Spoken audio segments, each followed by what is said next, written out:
Olá, alunos, sejam bem-vindos a mais uma videoaula de matemática básica. Meu nome é Rafael Nink e nesta videoaula iremos abordar o conceito de reta numérica para números fracionários. Como representar os números numa reta numérica, os números fracionários. Então vamos para a projeção. Identifique onde cada conjunto de pontos, esses pontos abaixo, devem ser colocados nas linhas numéricas abaixo. Então, o que é uma reta numérica? Uma reta graduada a partir de um ponto de origem chamado zero, e aí eu ando uma certa unidade à direita, que são os meus números positivos, à esquerda teria os meus números negativos e assim sucessivamente. A distância entre o 0 e o 1 é a mesma distância entre o 1 e o 2 e assim sucessivamente. Então, o 0, 1 e 2 são números naturais. Agora, onde entrariam as frações dentro dessa reta numérica? Posicionando nessa reta numérica. Certo? Vejamos. Como eu tenho uma reta que está graduada de 0 até 2, provavelmente esse ponto é a metade entre 0 e 2, ou seja, vai ser o meu 1. Então, eu já consigo saber aonde está o meu número 1 nessa reta. Tá? E agora, aonde ficaria 1 e 4 quintos? A gente já viu que isso daqui é uma fração mista. Ela tem uma parte inteira, então eu sei que 1 inteiro e 4 quintos vai estar depois do 1, porque é 1 e mais alguma coisa. Ou seja, 1 mais 4 quintos. E o que é 4 quintos? É você pegar 1 e dividir em 5 partes e pegar 4 partes dessa. Então, como eu sei que a distância entre 1 e 2 é uma unidade, eu vou dividir em 5 partes de mesmo tamanho, e aí você vai medir e verificar para que esses intervalos tenham o mesmo tamanho. Eu acredito que eu cheguei o mais próximo disso. E aqui eu teria 1 quinto em relação a esse segmento, 2 quintos em relação a esse segmento e assim sucessivamente, já que eu fracionei em 5 partes. Como eu tenho 1 inteiro e 4 quintos, eu vou contar 1 quinto, 2 quintos, 3 quintos, 4 quintos. Então, é nessa posição que eu vou ter o meu número 1 inteiro, depois do 1, e 4 quintos. Tá? O 2 quintos, ele é menor do que 1. Então, a partir do zero, já que eu não tenho nenhum inteiro aqui, eu tenho 0 inteiros, eu vou fracionar essa parte em 5 partes. Então, eu vou pegar da mesma forma, tentar fragmentar em 5 partes de mesmo tamanho. E eu vou pegar 2 partes dessa. 1, 2. Então, é nessa posição que eu tenho o meu 2 quintos. Tá? 1 e 2 quintos. Como eu já fragmentei em 5 partes, eu sei que vai estar, ó, a partir do 1 inteiro, eu vou acrescentar 2 quintos. Então, 1, 2 quintos. Só que aqui é depois de uma unidade. Por isso que eu estou representando 1 inteiro e 2 quintos a partir desse número 1. Ok? E agora, se eu tivesse na 90, por exemplo, 5 oitavos. Então, agora, eu não vou fragmentar em 5 partes. Eu vou fragmentar em 8 partes. Então, eu vou pegar, como eu não tenho nenhum inteiro, eu tenho 0 inteiros, vou contar a partir do 0, uma unidade, e vou fragmentar em 8 partes. Então, vou fragmentar em 4 partes do mesmo tamanho, depois eu divido de novo, que aí eu vou ter 8 partes, nesse caso, de mesmo tamanho. Essa parte seria exatamente o mesmo tamanho dessa, e assim sucessivamente.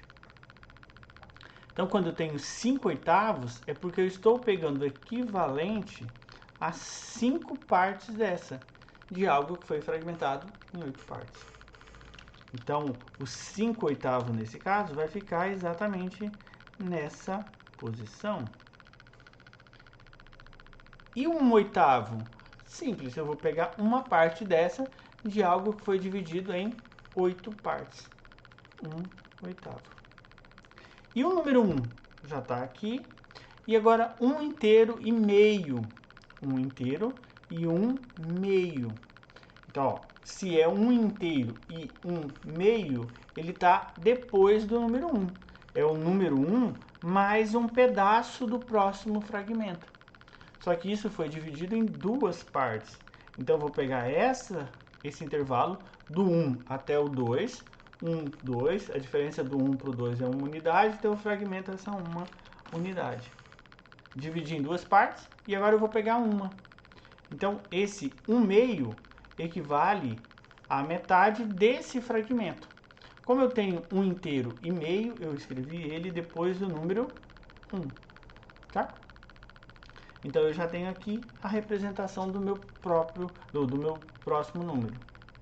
Com isso, escrevemos então a posição dos 4 números dados. E agora, como que faria essa representação se esses números fossem decimais? Vimos lá nas aulas que um número decimal é uma representação de um número fracionário. Só que essa fração, ela tem um denominador em comum, que é um denominador especial, que são potências de 10. Quando eu falo 5 décimos, eu posso representar isso como 0,5. Então, eu posso representar tanto no formato fracionário quanto decimal. Então, onde que ficaria 1,5? Então, esse vírgula 5, esse primeiro número, equivale exatamente a 5 décimos. Então, é como se eu dividisse em 10 partes e aí pegasse exatamente a quinta parte dessa. Então, como eu tenho 1,5, é 1 inteiro e 5 décimos da outra parte. Mas 5 décimos é a metade dos décimos, dos 10 décimos. Então, ele vai estar no meio. Então, eu tenho a representação aqui, ó, 0 até 2. Então, eu já sei que aqui é o 1. 1,5 vai ficar exatamente aqui. Porque, olha só, ele está exatamente no meio entre o 1 e o 2. E 1,1, 1 inteiro, e 1 décimo. É como se eu pegasse essa parte, dividisse em 10 partes e eu estou considerando uma dessas partes. Então, ele vai estar mais próximo do 1. Ok? E o 0,7? Ah, mas se é 0, isso é a parte inteira. Então, ele vai estar depois do 0 e antes do 1, porque já que não tem uma parte inteira. E o 0,7 é como se eu pegasse esse intervalo, dividisse em 10 partes e tomasse 7. Então, eu vou estar mais próximo do número 1 do que de 0. Então, esse seria o meu 0,7. E o 0,3, como se eu pegasse essa parte, dividisse em 10, já que eu estou falando de décimos, e considerar então 3 partes. 0,3. Essa seria a minha representação. 0,9, então está mais próximo do 1. É como se eu dividisse isso em 10 partes. 0,9 vai ficar mais ou menos por aqui. 0,2 são duas partes dessa, então ele vai estar mais ou menos por aqui. Um pouquinho mais para cá. E esse eu acho que vai dar um pouquinho mais para cá. Tá? Então, mede com a régua e divide em 10 partes e pega 9 partes. 0,7, mesma coisa, vai dar mais ou menos aqui. 1,2 vai dar mais ou menos aqui. Então, ó, esse tem 1 inteiro, ficou depois do número 1. Esse só tem 0 partes inteiras, então fica entre 0 e 1. E o 9, o primeiro valor depois da vírgula, representa décimos, ou seja, uma divisão em 10 partes, e aí você toma 9 partes. Certo? Espero que tenha ficado claro essa representação de fração em números decimais sobre uma reta numérica, uma reta graduada de 0 aos números positivos, mas o mesmo procedimento a gente faria se esse número fosse negativo. Só que em vez de caminhar à direita do 0, eu vou estar caminhando no sentido contrário, à esquerda de 0. Então, até a próxima aula. Qualquer dúvida, me contacte.